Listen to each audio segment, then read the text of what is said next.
Os espermatozoides são células extremamente frágeis. Então, é muito importante que tenha toda uma condição ambiental adequada para que esse espermatozoide seja produzido de uma forma adequada, seja maturado de uma forma adequada e tenha condições de chegar até o óvulo e fecundá-lo, certo? E como é que tudo isso acontece? Então, vamos lá no comecinho da história. Quem começa quem estimula a produção dos espermatozoides é um hormônio super famoso, principalmente nos homens, que é chamado de testosterona. Então, a testosterona é o hormônio-chave para regulação da espermatogênese, da formação dos espermatozoides.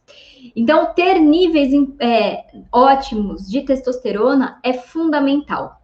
Além de estimular a produção dos espermatozoides, a testosterona ela também atua lá no epidídimo para estimular aí a maturação do epidídimo, no epidídimo dos espermatozoides, para que eles tenham a capacidade de fecundar o óvulo, tá? Então, a testosterona é o hormônio-chave. Mas para a gente ter a testosterona, a gente precisa ter um outro hormônio antes, que é o LH.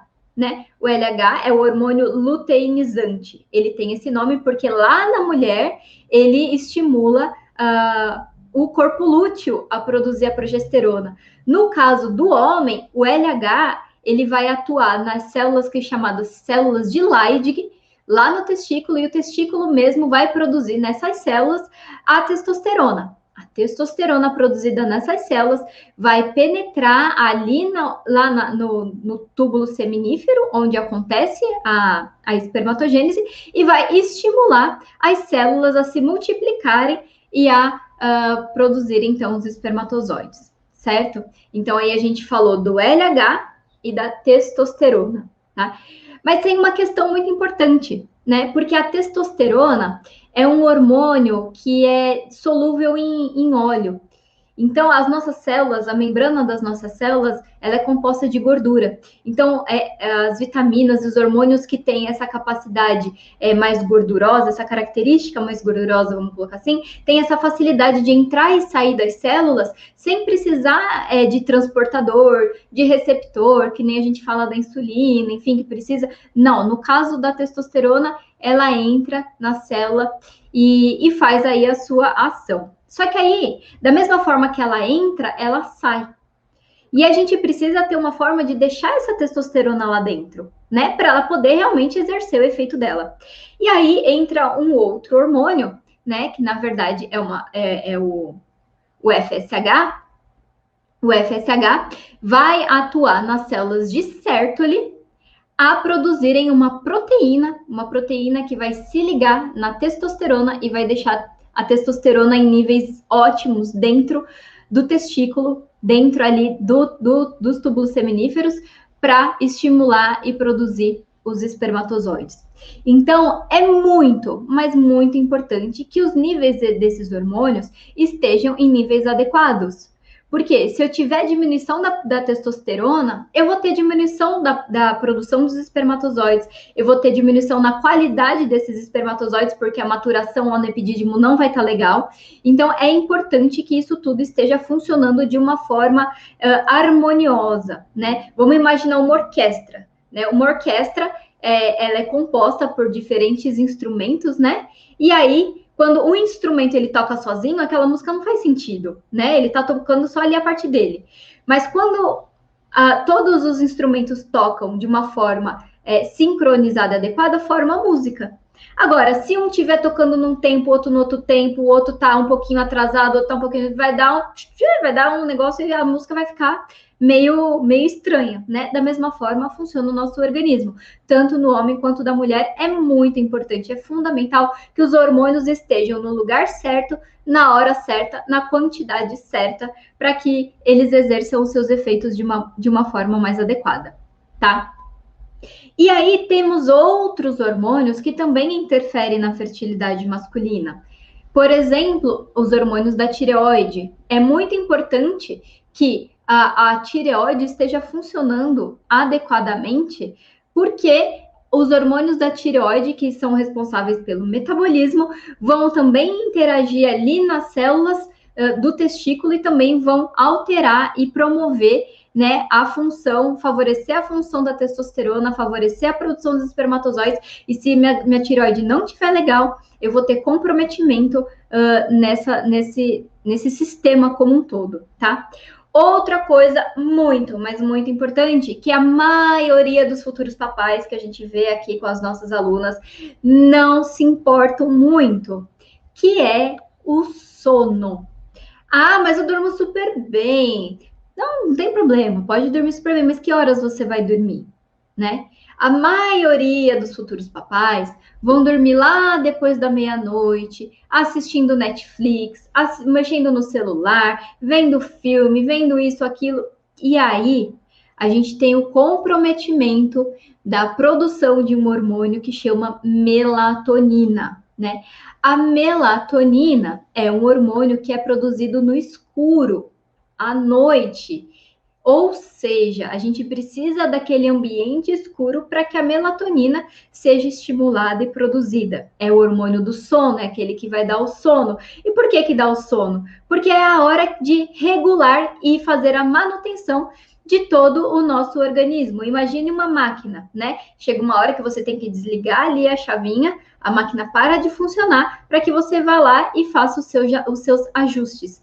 A melatonina é o hormônio dos ajustes. Então, durante a noite, a gente dorme e ela vai lá e ela regula todos os outros hormônios, né? Então, ela é um hormônio chave ali, ó, para dar aquela regulada. Precisa melhorar aqui, precisa melhorar ali, certo? Então, tanto na tireoide, quanto na hipófise, quanto nos testículos, enfim, em todo o nosso organismo, a melatonina regula os hormônios. Então, tá aí mais um hormônio importante para a gente prestar atenção. Então, futuros papais, super importante dormir cedo, tá? E de preferência aí sem luz, sem interferência do celular, de televisão, para não dificultar, para não, né, atrapalhar esse ajuste fino que a gente precisa ter no nosso organismo para que a gente tenha uma boa regulação, uma boa fertilidade, tá? E aí tem uma outra questão, eu vou falar de um outro hormônio agora, que também super interfere na fertilidade, na regulação desses hormônios.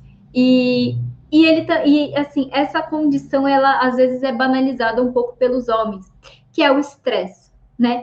Eu não tô falando daquela situação estressante, né? Que dá aquele nervoso, que dá aquela explosão, que aquilo é uma coisa passageira, né? Isso é algo pontual. Isso não vai comprometer a fertilidade, né, a longo prazo. Por quê? Porque quando a gente está numa situação que a gente fala de luta ou fuga, né? A gente precisa decidir. O que a gente vai fazer agora? E aí o corpo fica agitado, a mão começa a suar, o coração começa a bater mais forte. Para quê? Para levar oxigênio para o nosso organismo, o pulmão também, a respiração começa a ficar mais forte, né? Para a gente decidir, para a gente ter aí a solução do que fazer, né? Esse é o estado de luta ou fuga, esse é o estado de estresse. E isso é normal, isso é fisiológico para garantir a nossa sobrevivência, né? Mas essa condição de estimulada de uma forma crônica vai comprometer, sim, a fertilidade, tá? Por quê? Porque nesse momento, nessa situação de estresse, de condição de luta ou fuga, quem está mandando, quem está controlando essa condição é um hormônio chamado cortisol, tá? O cortisol, ele é o hormônio do estresse. O cortisol, quando ele aumenta, automaticamente acaba diminuindo os hormônios da fertilidade. Então, se eu tô numa condição que eu tô estressada, às vezes eu não tô reclamando com a esposa, eu não tô brigando, mas aquilo tá ali dentro. E você sabe que você tá assim. Isso, a longo prazo, vai diminuir os níveis de testosterona, vai diminuir a fertilidade, vai diminuir a produção dos espermatozoides, vai diminuir a qualidade dos espermatozoides, e aí, ó, o seu positivo tá cada vez mais longe. Então, a gente precisa desenvolver técnicas para para modular aí o estresse, para a gente conseguir controlar esse estresse, para a gente diminuir os níveis de cortisol, que é o hormônio do estresse, e aí sim a testosterona e os outros hormônios vão conseguir fazer seus efeitos novamente, tá? Mas a gente precisa, então, ter esse equilíbrio. Vocês estão percebendo que eu falei de hormônio que estimula, eu falei de hormônio que regula, e eu estou falando de um hormônio que inibe. Olha só quantos aspectos eu estou colocando aqui para vocês. E isso não envolve só alimentação. E é por isso que a gente, na limpeza do aquário, não fala só de alimentação. É por isso que a gente traz outros profissionais para agregar com a gente e mostrar quais são os benefícios das outras áreas, porque o nosso organismo é um só. Nós somos um só. Né? É que para ficar mais fácil, vamos colocar assim, a ciência, né, dividiu a gente em bloquinhos, em caixinhas. E aí cada um se especializa numa caixinha. Eu vou nessa caixinha, eu vou nessa caixinha. Eu, por exemplo, fui na caixinha da alimentação. Eu e a Moni somos nutricionistas. Mas não tem como a gente ignorar, a gente pegar assim, só essa caixinha e não importa o resto. Não tem como, porque essa caixinha ela está sofrendo influência das outras caixinhas e ela também está influenciando as outras caixinhas. Então a gente não pode simplesmente pegar e falar assim, não, eu vou pegar só alimentação, aqui no método Futura Mamãe, Futuro Papai é só alimentação, porque é disso que a gente entende. Não.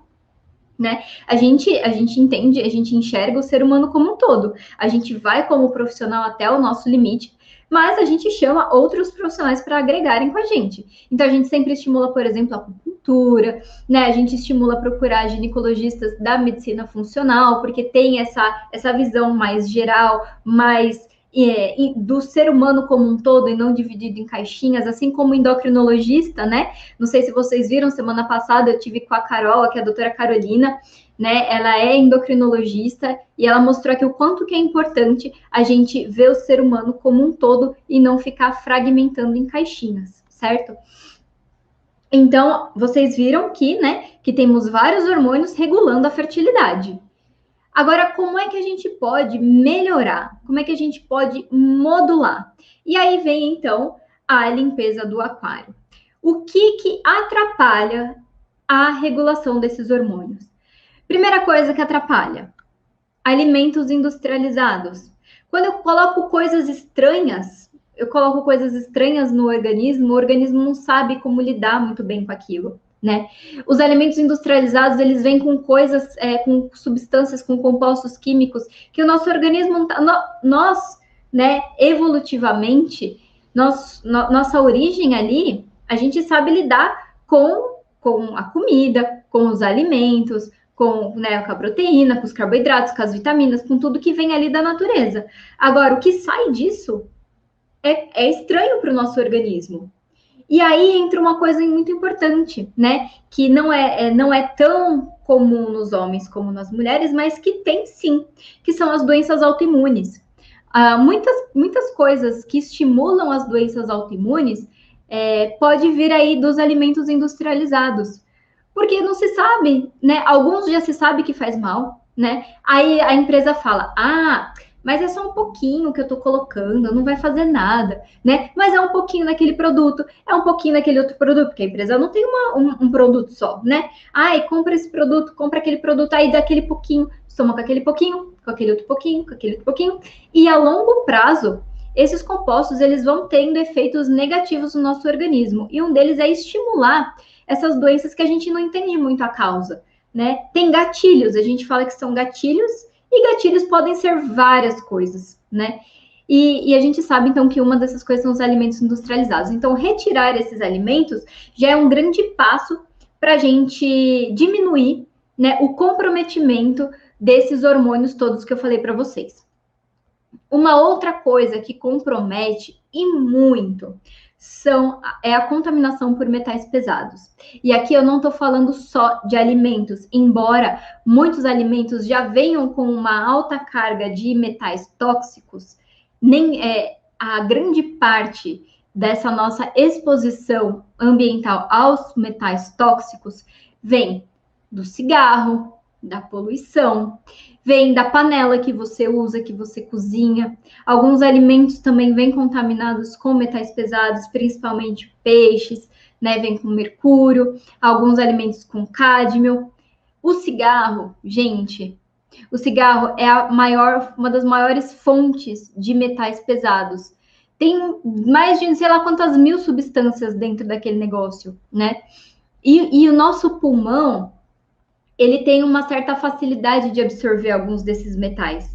O cádmio, por exemplo, a absorção dele pelos pulmões é muito maior do que se você ingerir um alimento com cádmio, porque ele vai exigir um pouco mais de transportadores, né? Então, isso vai interferir. Esses metais dentro do nosso organismo fazem uma bagunça tremenda. Por quê? Porque eles acabam interagindo no lugar que outros metais, né, que são importantes, por exemplo, o ferro, né? O cádmio, ele se liga onde o ferro tinha que estar. Aí, quando o ferro vai lá fazer a função dele, já está ocupado aqui e não consegue entrar. E aí, então, fica uma bagunça. A tireoide piora, os testículos diminuem a produção da testosterona, né? Diminui a produção de FSH, de LH, enfim, dá uma bagunça. A questão metabólica do organismo também muda muito, porque esses metais, eles não são facilmente digeridos e eliminados pelo organismo. Eles têm a capacidade de ficar acumulados. E quanto mais a gente tem acumulado desses metais, menos a gente tem disponível, a gente acaba gerando um ambiente oxidativo, um ambiente que favorece o enferrujamento do nosso organismo, né? Então, a gente oxida o nosso organismo e aí a gente acaba depletando, a gente acaba usando demais o nosso sistema de proteção, que se chama sistema antioxidante. A gente tem um sistema de proteção, porque é natural que a gente crie, o nosso corpo, ele é feito por diversos... ele é regulado por diversos aspectos que formam esses compostos que são oxidativos e que enferrujam, mas a gente já tem a nossa proteção. Então, proporcionalmente, o que a gente produz, a gente tem para neutralizar e ficar tudo bem.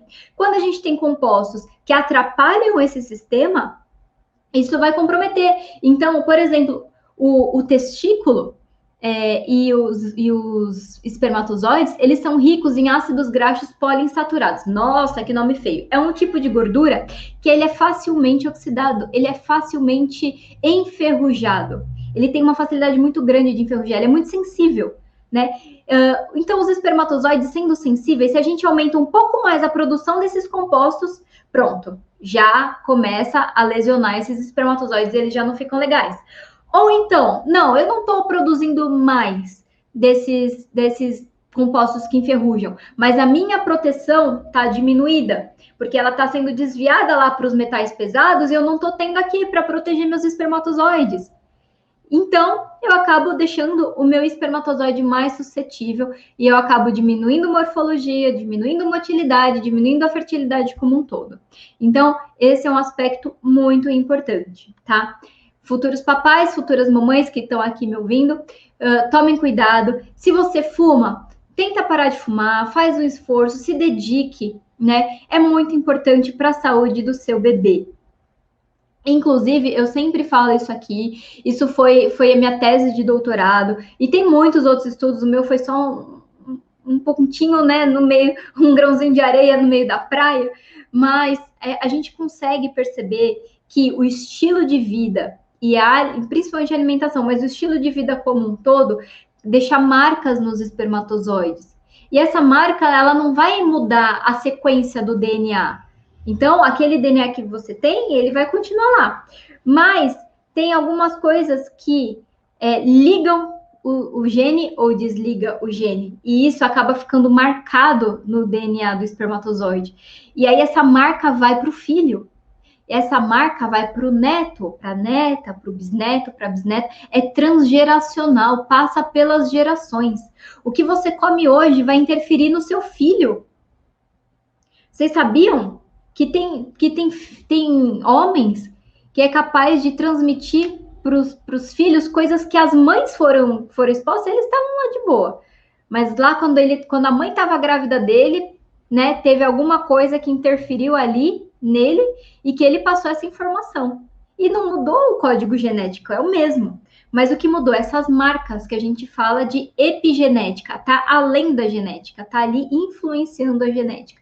E isso, gente, é fundamental. Isso está relacionado com o aumento de doenças cardiovasculares, está relacionado ao aumento de câncer, está relacionado ao aumento de dislipidemia, de pressão alta, de diabetes. Imagina, gente, todas essas doenças crônicas, imagina que você pode estar transmitindo isso para o seu filho. Então, a gente não pode deixar de falar essas coisas porque, homens, vocês não são só doadores de espermatozoide, foi ali, acabou. Não. Vocês são programadores de vida, vocês são programadores de saúde, assim como a mulher também é, mas hoje o foco é no homem. Então, é super importante. Ah, meu espermograma tá normal, não preciso fazer nada. Não é isso, né? Essas marcas que eu tô falando para vocês, não dá para ver no espermograma. O espermograma é uma análise muito grosseira. Ali tem os parâmetros e vai dizer, se você é ou não é capaz de engravidar a sua esposa, né? Mas que qualidade, né? Aqui tá dando que tá ok, mas tá ok batendo na trave? Eu tô com uma quantidade ali de 15 milhões de espermatozoides, sendo que eu podia estar com 150, 200 milhões, né? Então tem alguma coisa estranha aí, né? E então essas marcas a gente não consegue ver. A gente consegue ter uma ideia, por exemplo, quando faz o teste de fragmentação do DNA. Esse teste, ele avalia como é que se esse DNA, o código genético do espermatozoide está íntegro, ele está todo inteirinho, porque é uma coisa só, gente, é uma fita gigantesca que é tão enovelada, tão pequenininha que acaba ficando compactado, né, dentro daquilo que a gente nem enxerga, né, só por microscópio. Mas ele precisa estar íntegro. Se tiver cortes nessa fita, a gente vai ter, por exemplo, aumento do risco de aborto. E isso não dá para ver no espermograma normal. Então, você vai ver lá, meu espermograma está normal. Está normal, será? Será que meu DNA não está meio picadinho e não está dando? Às vezes está tão picadinho que dá para ver. Porque aí altera o formato da cabeça do espermatozoide. Eu tenho um formato esperado, né? E aí, se essa cabeça tá mais assim, ou tá mais assado, tá maior, tem coisa errada. Esse DNA não tá certo, né? E o que está levando esse DNA a ficar todo estranho? Muito provavelmente está relacionado a esses compostos que eu falei para você. O aumento daqueles que enferrujam e a diminuição da proteção. Então, o que a gente precisa fazer para melhorar isso? Aumentar os compostos que protegem e diminuir aqueles estímulos que são negativos, que estimulam o enferrujamento. Então, essa é a base, tá? Isso é a base da limpeza do aquário, essa é a base para a gente falar em saúde reprodutiva masculina, tá bom? A estrutura do plástico, ela é formada por substâncias que são capazes de migrar para o alimento. Então, por exemplo, eu estou com a comida quente, eu vou colocar no meu pote de plástico, aquela temperatura já promoveu aí, já facilitou a passagem de alguns compostos do plástico para o alimento. E aí o alimento vai para onde? Né? Vai lá para a boca, vai lá para o organismo, vai ser absorvido lá pelo intestino e tudo mais. E aí isso vai causar uma série de alterações, principalmente alterações hormonais. Já se sabe que os fitalatos e o bisfenol A, eles interferem diretamente na sinalização de todos esses hormônios que eu falei para vocês. Então, se eu tô querendo uma testosterona legal, eu tenho que diminuir a influência de compostos de coisas externas que podem prejudicar esse nível, né? Então, eu posso trocar os meus potes de plástico por potes de vidro? Perfeito, tá? O vidro não tem essa passagem de compostos do recipiente para o alimento. Ao contrário, por exemplo, das panelas de alumínio, né? O alumínio, ele é tóxico também para o nosso organismo. Não é para ter, a gente não tem nada aqui no nosso organismo que precise de alumínio, né? A gente não precisa fazer suplementação de alumínio, a gente não precisa cuidar, o alumínio está fora aqui, né? E aí a gente cozinha na panela de alumínio, aquele alumínio vai lá, né? Você está fazendo a sua comida, aquele alumínio está passando para o alimento, tá? Você está comendo e nem está percebendo. Aí, né? Aí vai mais para talvez para as futuras mamães, mas eu acredito que os papais também já estão mais engajados nessa parte aí de limpeza também da casa, de ajudar aí em toda na organização. E aí vai lá, não, a minha panela precisa estar linda, brilhante, vai lá, ó, com o bombril, né? Vamos arear aquela panela para ficar linda. E aí, sabe o que você faz? Você está expondo, vai estar liberando ainda mais alumínio. E a próxima vez que você usar aquela panela, vai estar lá cheio de alumínio já liberado para o seu alimento e você vai ser contaminado, tá? Então, panelas de alumínio, não, zero, tá? Vamos procurar trocar. A minha panela é de Teflon. Teflon também não é legal, porque o Teflon libera substâncias que também atrapalham a regulação desses hormônios. Ele interfere, então o LH não vai mais conseguir fazer a função dele, não vai conseguir estimular a testosterona. Se não tem testosterona, não tem espermatozoide, se não tem espermatozoide, não tem embrião, se não tem embrião, não tem gravidez, se não tem gravidez, não tem neném, certo? Então, vamos pensar aí na regulação dos hormônios e o que pode estar atrapalhando.